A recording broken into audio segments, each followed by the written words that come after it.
সচিমার কথা রাখতে শ্রীকৃষ্ণ চৈতন্য মহাপ্রভু যখন প্রথম নীলাচলে গেলেন, মনে একটাই বাসনা, জগন্নাথকে একবার জড়িয়ে ধরতে চাই। যখনই জয় জগন্নাথ বলতে বলতে জগন্নাথকে জড়িয়ে ধরতে গেল, উৎকলবাসী উড়িষ্যা পুরীর পাণ্ডারা মহাপ্রভুকে এক ধাক্কা দিয়ে দরজার বাইরে ফেলে দিল। সৌভাগ্য কার? তৎকালীন যিনি জগন্নাথের সেবক, তিনি সেই সময় জগন্নাথের সেবা করতে আসছিলেন। মহাপ্রভুর দেহটা মাটিতে পড়ার আগে তিনি কোল পেতে দিলেন। মহাপ্রভু গিয়ে তার কোলের ওপর পড়লেন। তৎক্ষণাৎ মহাপ্রভুর ওই রূপ দেখে এই শ্লোকটি তিনি রচনা করলেন সেইখানে দাঁড়িয়ে। তিনি কে? সার্বভৌম ভট্টাচার্য মহাশয়। আনন্দ লীলাময় বিগ্রহ। দুঃখ, হতাশা, জ্বালা, যন্ত্রণা, বেদনা, কষ্ট তোমার মনে যাই থাক, তুমি একবার যদি চৈতন্য মহাপ্রভুর ওই রূপ দর্শন করো, সঙ্গে সঙ্গে তোমার হৃদয়ে মনের মলিনতা দূর হয়ে গিয়ে তুমি কুশলে কৃষ্ণ প্রেম সরোবরে অবগাহন করত মহানন্দে জীবন যাপন করতে পারবে। তাই গৌর হরি বল। হিমাভো বরণং, হেম মানে সোনা। ও মাইরা, তোমরা যে সোনাগুলো পরো এগুলো একবার কি দুবার পোড়ানো? সোনার অরিজিনাল কালার হচ্ছে কয়লার মতো কুচকুচে কালো। সোনা পোড়ালে এইরকম হয়, একবার প্রত্যেকবার পোড়ালে 1 পাই করে কমবে, একা নয়, 1 গ্রামে 1 পাই কমে। বলছে লাখবান কাঞ্চন যিনি গোরার উপলাবনী, সোনাকে 1 লক্ষ বার, এটা যদি একবার দুবার পুড়ি এরকম কালার আসে, তাহলে 1 লক্ষ বার সোনাকে পোড়ালে তার কেমন রং হবে? সেই লাখবান কাঞ্চন অর্থাৎ 1 লক্ষ বার সোনাকে পোড়ালে তার যে রং হয়, আমার গৌরাঙ্গের রূপ মাধুর্য সেই রংকেও পরাজিত করেছে। হেমাভো, ভো মানে লক্ষবার। দিব্য ছবি সুন্দরায়। দিব্য ছবি কাকে বলে? আচ্ছা আচ্ছা ব্যক্তিকে জিজ্ঞেস করবেন, বলতে পারবেন। একমাত্র যারা গৌড়ীয় বৈষ্ণব অভিধান পড়েছে, না হলে দিব্য ছবি আমরা শুনি, দিব্য ছবি কিন্তু বলতে পারবো না। দিব্য ছবি কাকে বলে? ছবি চিনি, চিত্রপট চিনি, পিকচার চিনি, ফটো চিনি, কিন্তু দিব্য ছবি তো জানি না। ছবি, চিত্রপট, ফটো যা কিছু কতদিন মনে রাখতে পারবেন? 1 বছর, 2 বছর, 5 বছর, 10 বছর, 15 বছর, আর বাড়াবো? আর মনে থাকবে না, ও বেসরণ হয়ে যাবে। কবে দেখেছিলাম মনে নেই। কিন্তু কেউ যদি গুরু তত্ত্ব জ্ঞান নয়ন দিয়ে আমার চৈতন্যর মাধুর্যময় মণ্ডিত দিব্য রূপ দর্শন করে, 1 জন্ম নয় 7 জন্ম তার হৃদয় পটে দিব্য ছবি হয়ে আঁকা থাকবে। তাই গৌর হরি বল। তাহলে বুঝে নেওয়া গেল। এইবার চলুন প্রথম যে শ্লোকটি বললাম সংহিতা থেকে, চিরাদ দত্তাং নিজ গুপ্ত বিত্বং, চিরকালের যা গুপ্ত বস্তু। আস্তে, হে জবার মা, হরিনাম পরে শুনবে, আগে আমার 2টো কথা শোনো। হরি ভক্তি বিলাস বলছে, বৈষ্ণব ধর্মের আইন গ্রন্থ হরি ভক্তি বিলাস বলছে সারা রাত হরিনাম শুনলে 25 ভাগ পুণ্য সঞ্চার হয়, আর হরিবাসরে একটা আন কথা বললে 75 ভাগ মহাপাপ হয়। কি দরকার 2 টাকার পুণ্য কিনতে এসে 10 টাকার পাপ কিনে নিয়ে বাড়ি যাবে? বলো। রাজার পাপে রাজ্য নষ্ট, প্রজারা পায় কষ্ট, আর গিন্নির পাপে সংসার ধ্বংস, ছেলে পুলে পায় কষ্ট। কেউ তো সুখে নেই, বলো। একটা ফ্যামিলিতে যদি 10টা লোক থাকে, 5 জনের সকাল থেকে সন্ধে পর্যন্ত 4টে করে ওষুধ লাগে। কে সুখে আছে? ওষুধ খেয়েও হচ্ছে না, তাও হাঁটুর ভেতর কটকট কটকট। আসতে তাহলে চিরাদ দত্তাং নিজ গুপ্ত বিত্তং, যারা একটু পড়াশোনা করেছেন, শিক্ষিত, তারা আমার কথাগুলো একটু ধ্যান দিন। বিত্তংটা আমি 3টে সমাস করে নিচ্ছি বোঝানোর সুবিধার্থে। বিত্বাং, নৈবিত্বাং, উদ্বৃত্তাং। বৃত্তি মানে কর্ম বা কর্তব্য, নৈবিত্তাং নিত্য প্রয়োজন, উদ্বৃত্তাং বাঁচিয়ে রাখা। মায়েরা চাল মেপে নেন প্রত্যেক দিন, 3 মুঠো করে তুলে রাখেন না, এটা উদ্বৃত্ত করা। তবে লক্ষ্মী থাকবে, শুনে নাও, যারা করনি কাল থেকে করে নিও। লক্ষ্মীকে ডাকতে গেলে চাল মেপে নিয়ে 3 বার একটু করে তুলতে হবে, ওটা উদ্বৃত্তাং। আরও সহজ করে বলি, আপনারা বিয়ে বাড়িতে খেতে যান তো? প্রথম ব্যাচে কোনোদিনও খেতে নাই। প্রথম ব্যাচে বসলে কি হয় জানো?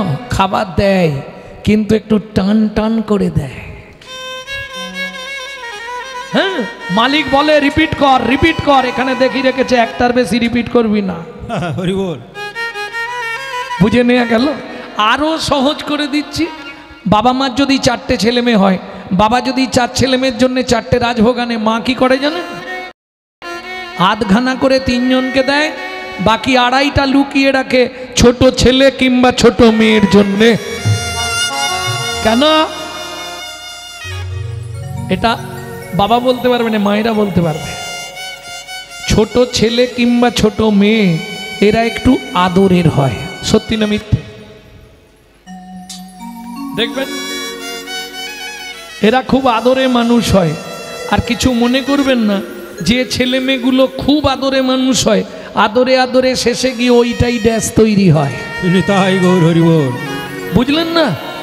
বিশ্বপিতার 4 ছেলে, সত্য, তেতা, দাপর, কলি।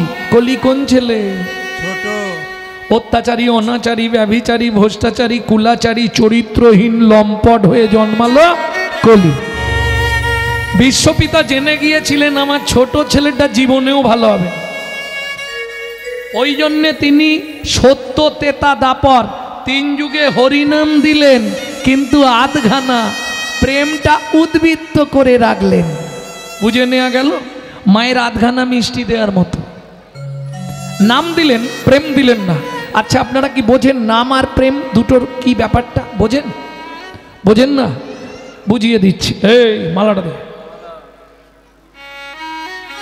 এই দেখেন, সহজে বুঝিয়ে দিচ্ছি নাম কাকে বলে। এটা নাম, এটা নাম নয়। কিসের মালা? রজনীর মালা, এটা নাম। প্রেম কোথায়? গাছে কিন্তু এইভাবে হয় না, একটা একটা ফুল হয়েছে, তাকে প্রেম দিয়ে এক জায়গায় করা হয়েছে। প্রেমটা কি? সে মাল ভেতরে আছে।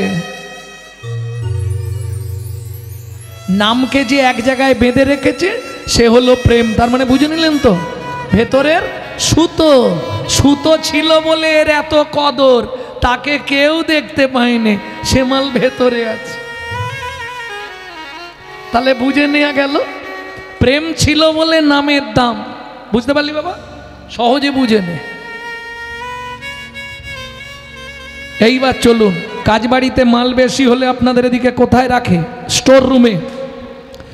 ইংলিশে বলা হয় স্টোর রুম, গ্রাম্য ভাষায় বাংলায় বলা হয় ভাঁড়ার ঘর, তাই তো? চৈতন্য মহাপ্রভুর ভাঁড়ার ঘরটা কোথায় ছিল? ছিল গোলকে, এলো এলোকে, ছিল গোলকে, এলো এলোকে। ও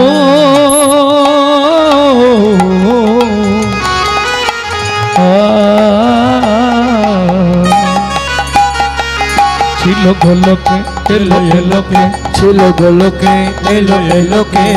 পেলো গো লোকে নাম, পেলো গো হরি নাম, পেলো গো মধুর নাম। ছিল গোলকে, এলো এলোকে, ছিল গোলকে, এলো এলোকে। গোলকের জপনা প্রেম,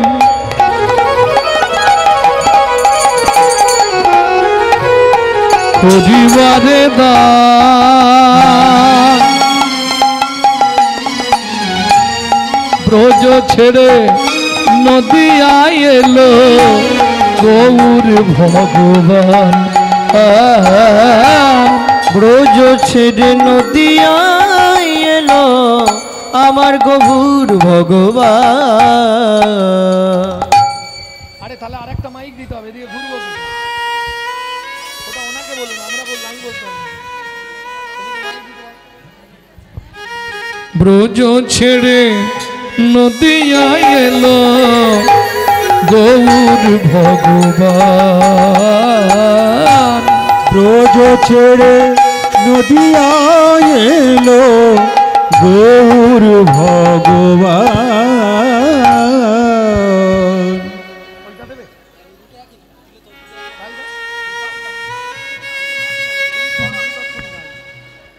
ভক্তমণ্ডলী, ভক্তিমতী মায়েরা, তাহলে উদ্ভিত্বাং ক্লিয়ার হলো? কে বুঝতে পারেননি হাত তুলুন, বুঝতে পেরে গেছেন। এবার দ্বিতীয় সমাজ কি ছিল মা? নৈভিত্বাং। আমাদের নিত্য প্রয়োজন কি? চারটে জিনিস। একটা স্ট্রোক ফেল করে গেলে পরের কথাটা আর বুঝতে পারবে না, খুব কান দিয়ে শোনো। আর যারা গল্প করবা তারা গল্পই করে যাও, একদম শুনবে না। নৈবিত্তং, আমাদের নিত্য চারটি জিনিস প্রয়োজন। কি কি? আহার, বিহার, নিদ্রা, মৈথুন। এখন দুটো বাদ দিলে আমরা বাঁচবো, দুটো কিন্তু কম্পালসারি চাই। কি? আহার, নিদ্রা। একদম গদা বাংলায় নেমে এসো, গুছিয়ে খেতে হবে আর হাত পা ছড়িয়ে মন ভরে নাক ডেকে ঘুমাতে হবে। কিন্তু এবার বলি, আমরা যে খাদ্য খাবারগুলো খাই, যে যা খাও, আমি কারো খাওয়া নিয়ে কিছু বলবো নি, ভয় নেই, যে যার ইচ্ছা মতো খাও, তাতে দুঃখ নেই। যে খাদ্য খাবারগুলো খাই কার জন্যে খাই? দেহটাকে হৃষ্টপিষ্ট রাখার জন্যে, তাই তো মা? এইবার বলি, দেহের ভেতর যিনি আছে অর্গানাইজ করছেন, অর্গানাইজার, সুইচ মারলে কথা বেরোবে, সুইচ না মারলে বেরোবে না। সুইচ মারলে হাত পা চলবে, না হলে চলবে না। তিনি কিন্তু এই জড়জাগতিক ভাত ডাল তরি তরকারি খায় না, তার খাবার হলো বিশুদ্ধ হরি নামামৃত সুধার। গীতার ভাষায় যাকে বলা হয়েছে আত্মা রাম। ভক্তমণ্ডলী, ভক্তিমতী মায়েরা, তাহলে বুঝে নেওয়া গেল? একটু তোলো। গীতার ভাষায় যাকে বলা হয়েছে আত্মা রাম, বুঝে নেওয়া গেল? তার খাবার হচ্ছে হরিনামামৃত সুধারস, বিশুদ্ধ। ও মায়েরা, প্রশ্ন হবে, বাবা গৌরাঙ্গ বিশুদ্ধ বললে কেন? জলকে ফিল্টার করলে শুদ্ধ হয়, শুদ্ধকে ফিল্টার করলে পরিশুদ্ধ হয়, পরিশুদ্ধকে ফিল্টার করলে বিশুদ্ধ হয়। বুঝে নেওয়া গেল? জনিতাই জনিতাই জয় রাধে রাধে। হরিনাম শুনলে জীবের কল্যাণ হয়, সত্য কথা। কিন্তু ডক্টর বিধানচন্দ্র রায় বলছে, দুধ খেলে শরীরের 32 রকম ভিটামিন জন্মায়, কিন্তু দুধটা যদি বিড়ালের মুখ দেওয়া হয়, ভিটামিন হবে তো? কি হবে?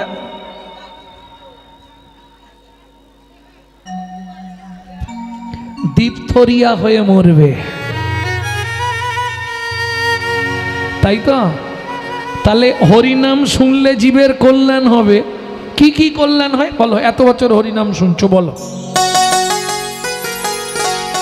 একদম চৈতন্য চরিতামৃতের প্রথমেই আছে, কৃষ্ণদাস কবিরাজ গোস্বামীর যে চৈতন্য চরিতামৃত, আদি লীলার প্রথমের দিকেই আছে হরিনাম শুনলে জীবের কি কি কল্যাণ হয়। জানো? যদি জানো তাহলে বলে সময় নষ্ট করুন। জানো কি?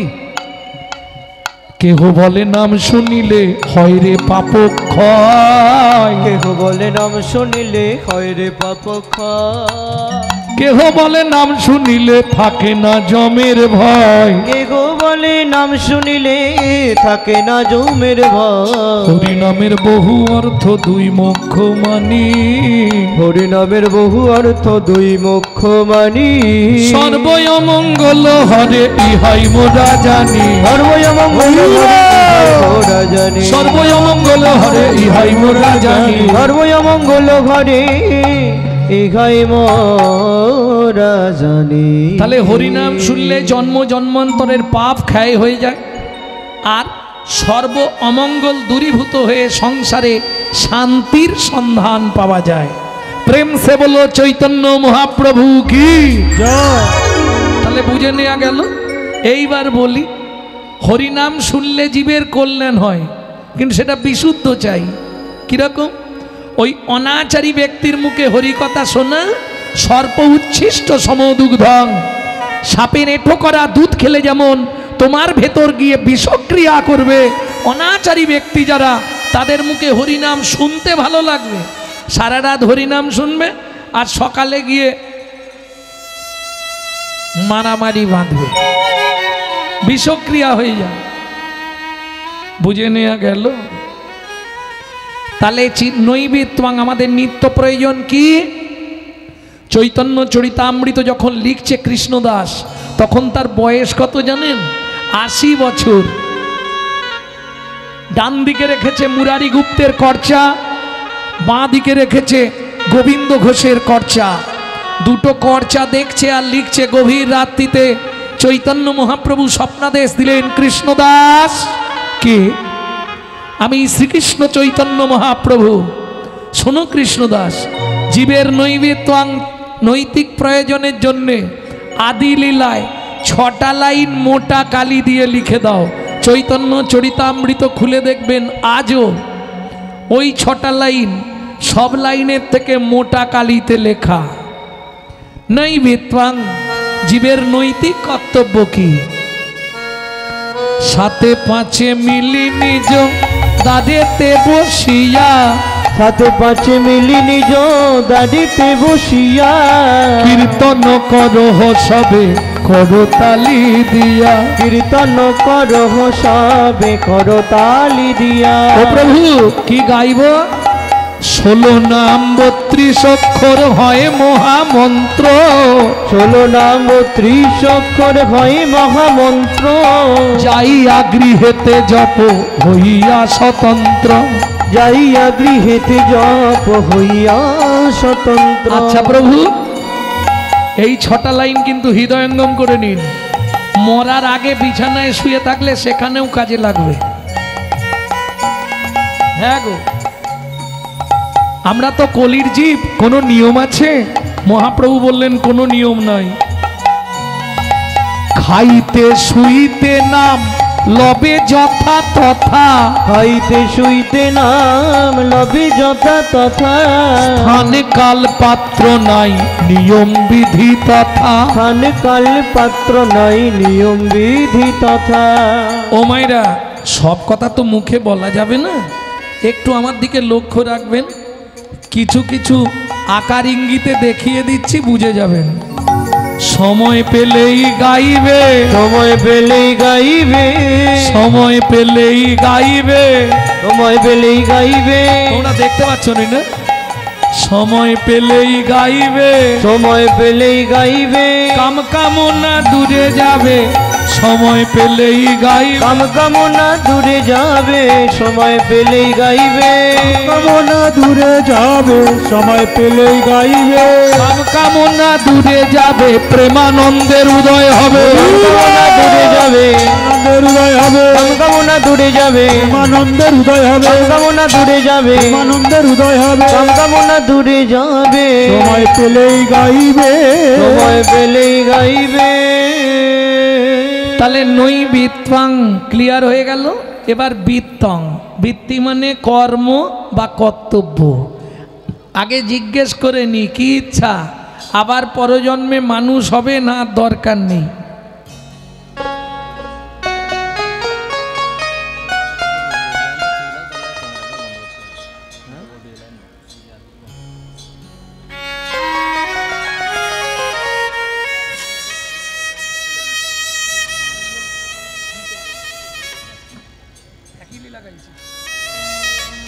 ভক্তমণ্ডলী ভক্তিমতী মায়েরা বুঝে নেওয়া গেল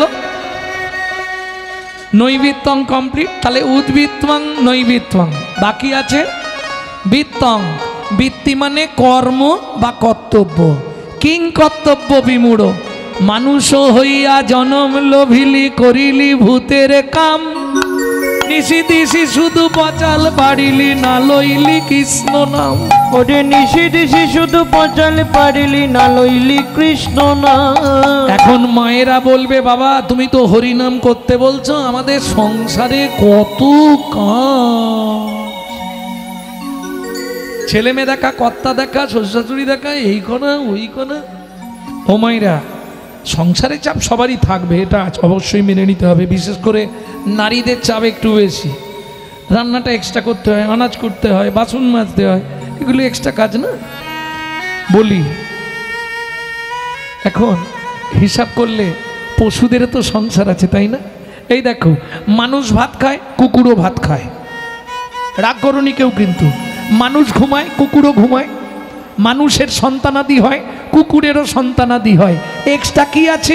মানুষের মগজে ভরে দিলেন চৈতন্য রূপ জ্ঞান, যেটা কুকুরের নাই। কুকুরের মগজে দিলেন নৈতিক চরিত্র জ্ঞান, যেটা মানুষের থেকেও মানুষ ব্যবহার করতে শিখলো না। যদি বলেন কেন, একটু বুঝে নিন, একটু ভালো করে বুঝে নিন। একটা মানুষকে আপনি গুছিয়ে নিমন্ত্রণ করে বাড়িতে ডেকে খাওয়াবেন, যেমন আমি তো বাঁকুড়া থেকে আসছি, যার ফলে এখানে দুপুরে ঢুকেছি, যে বাড়িটায় ঢুকেছি আমরা, বাপ রে বাপ, জামাই খাতিরের মতো খাতির করছে। আশা থেকে কি লাগবে খালি বলে দাও। প্রচন্ড ভদ্র, প্রচন্ড ভালো মানুষ,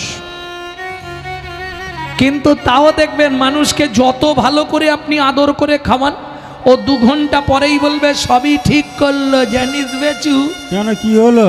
এই শালা চাটনিতে এত 5 ফোড়ন দিয়েছে না, ও দাঁতে ঢুকে গেছে, আর বলি যন্ত্রণা হচ্ছে। বাপ, এ শালা মানুষের নৈতিক চরিত্র। কিন্তু একটা কুকুরকে আপনি 2টো এঁটো ভাত দিয়ে দেবেন, ও রাত্রি 12টা বাজলেও আপনার বাড়িটা পাহারা দিয়ে আপনার ঋণটা শোধ করবে। কেন? মনু সংহিতা বলছে, যদি কোনো ব্যক্তি কোনো ব্যক্তির কাছে ঋণ করে মারা যায়, তাকে তার বাড়ির কুকুর হয়ে ওই ঋণটা পরিশোধ করতেই হবে। কলিযুগে ভাই বোনেদের কাছে হাত জোড় করে অনুরোধ করব, যদি কারো বাবা মা ঋণ করে বা ধার করে মারা গিয়ে থাকে, পুত্র কিংবা কন্যার দায়িত্ব পিতামাতার ঋণটা শোধ করে দেওয়া। কুকুরের নৈতিক চরিত্র কিরকম একটু বলি। রাত্রি 12টার সময় বাড়ি ফিরবেন, শুধু ও জানা নামটা ধরে একবার ডেকে দেবেন, লালু এদিকে আয়, এদিকে চল আয়। ও বলতে পারবে না, আওয়াজ দেবে, লেজ নাড়বে, আপনার পা চাটবে, কুকু করবে, ওর ভাবটাও প্রকাশ করবে। চলুন সংলাপ কি বলছে শুনে নি, যেটা আপনারা ইউটিউবে একটু একটু শোনেন, আজকে একসঙ্গে পুরোটা বলবো। পশু জাতি বুঝতে পারে, বলতে জানে না, জানে না। মানব জাতি জেনে বুঝেও মেনে চলে না। ওগো মানব জাতি জেনে বুঝেও মেনে চলে না। ছদ্মবেশে ঘুরলে দেশে মানুষ বলে না, মানুষ বলবো যেদিন জাগবে জ্ঞানের চেতনা। মানুষ বলবো যেদিন জাগবে জ্ঞানের চেতনা।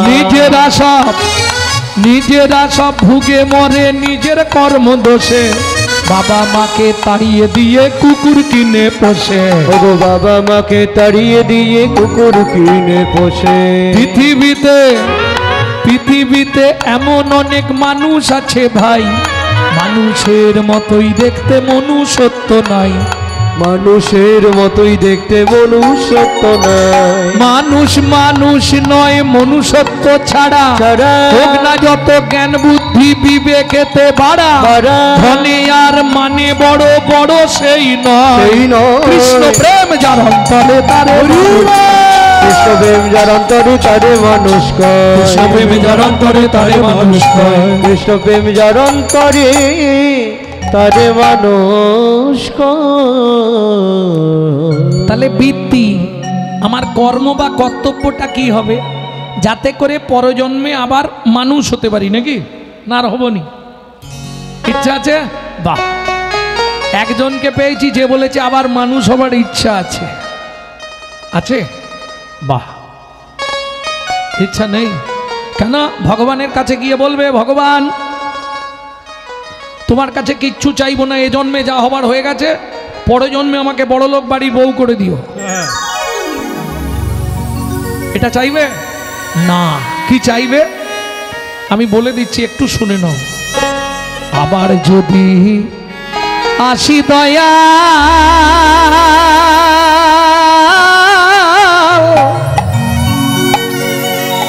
এ ভব সংসারে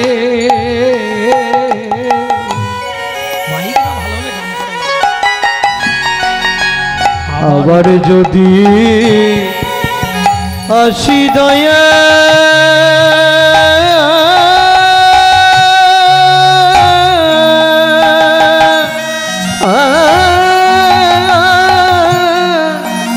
এই ভব সংসারে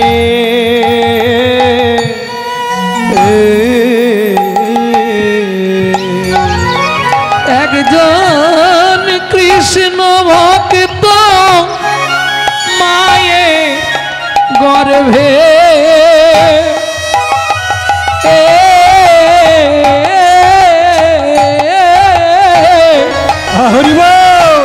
জন্ম দিও মোরে একজন কৃষ্ণ ভক্ত মায়ের গর্ভে জন্ম দিও মোরে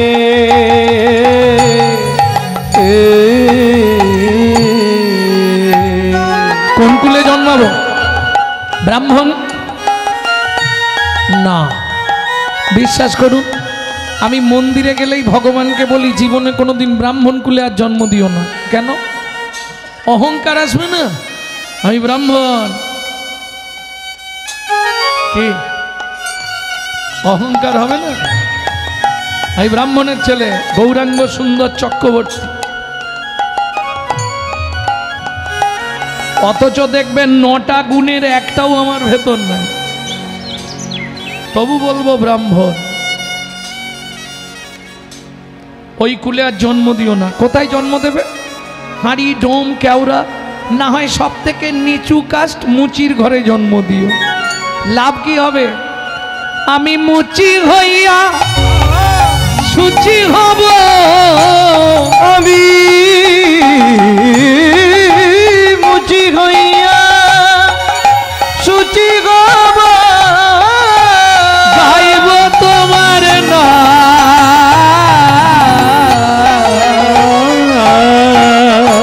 তোমার মতো নেই কো আপন জান উদয়াল রে তোমার মতো নেই কো আপন জান দয়াল রে তোমার মতো নেই কো আপন জান।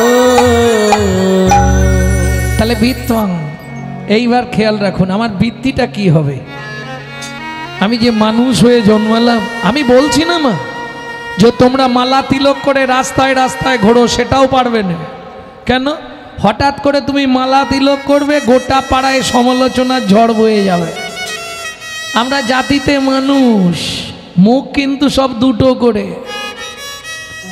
পরক্ষে কার্যহন্তরাং প্রত্যক্ষে প্রিয়বাদিনম সামনে বলছি আরে গৌরাঙ্গদা আপনার কথাই সবে ভাবছিলাম, আর চলে গেলেই বলবে শালা এখনো মরেনি। সব দুমুখ কলিতে কি পরক্ষে কার্যহন্তরং প্রত্যক্ষে প্রিয় বাবা দিন, পিছনে খালি বাঁশ দেবার ধান্দা, আর সামনে দেখা হয়ে গেলে বাবা কি ভক্তি, আহা একবারে উদলে উঠছে। হ্যাঁ, সারাদিন লোকের পিছনে বাঁশ দেবো আর সন্ধেবেলা বসে হরিনাম করব, কি হবে? মন ভালো নয় তীর্থ করে আর মিছামিছি খেটে মরে। সাধন ভজন করার আগে মনটাকে তুই কর না খাঁটি, পূজা পার্বণ যা করিস তুই সবই যে তোর হবে মাটি। সাধন ভজন করার আগে মনটাকে তুই কর না কাটি, পূজা পার্বণ যা করিস তুই সবই যে তোর হবে মাটি। ভজন করার আগে ও মাইরা, আপনারা বাড়িতে পুজো করেন তো? সব পুজোয় কোন জল দেন? কলের জল না পুকুরের জল না গঙ্গা জল? সব পুজোয় কোন জল দেওয়া হয়? গঙ্গা জল। এটা বলতে পারছেন নি জোর করে? সব পুজোয় গঙ্গা জলে হয়, তাই না? আচ্ছা, ওই যে দশহরায় গঙ্গা পুজো হয় তখন কোন জল দিয়ে হয়? সব পুজোয় গঙ্গা জল, তাহলে গঙ্গার পুজোয় কোন জল? গঙ্গা জলে গঙ্গা পূজা হবে না হয় দে না রে তার চোখের জল, তার সঙ্গে সঁপে দে না জীবনের ওই কর্মফল। সাধন ভজন করার আগে মনটাকে তুই কর না খাঁটি, পূজা পার্বণ যা করিস তুই সবই যে তোর হবে মাটি। তাহলে কিং কর্তব্য বিমূঢ়। আমি বলছি নি তুমি হরি হরি করো, দরকার নেই। যখনই সময় পাবে মা বাড়িতে গুনগুন করে নাম করবে। কষ্ট কোথায় লাগে জানেন? হিন্দু বাড়ির ছেলেমেয়েরা মন্দিরের পাশ দিয়ে চলে যায়, ভগবানকে একটা প্রণাম করে না। ভাবতে হবে, গুরু এলে নোয়ায় না মাথা, পাছে তেড়ি ঘেঁটে যায়, আর শ্বশুর শাশুড়ি এলে সারা দিন রাত পড়ে থাকে তাদের পায়ে।